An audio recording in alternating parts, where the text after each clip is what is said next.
Des colosses de la route qui sillonnent déjà le bitume de Suède, comme sur ces images, mais aussi de Finlande ou d'Espagne. L'Union européenne pourrait autoriser ces méga-camions à passer les frontières si les États voisins sont d'accord. Pour le moment, en France, le poids maximum est de 44 tonnes. Le projet propose d'ajouter jusqu'à 2 remorques pour un poids de 60 tonnes et une longueur d'un peu plus de 25 mètres. Pour les transporteurs, des économies chiffrées à 45 milliards d'euros entre 2025 et 2050.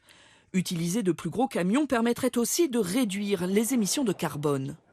Si on transporte plus dans un même véhicule, eh bien forcément, on réduit effectivement les consommations puisqu'on a besoin de mettre moins de véhicules sur les routes. Et donc avec un véhicule 25 m, les émissions de gaz à effet de serre la réduction est à peu près de l'ordre de moins 15%. Mais une étude allemande estime que ces méga-camions vont concurrencer le fret ferroviaire. 21% reviendraient vers la route. De quoi compliquer le développement du rail pour le transport de marchandises, pourtant promis par l'Europe.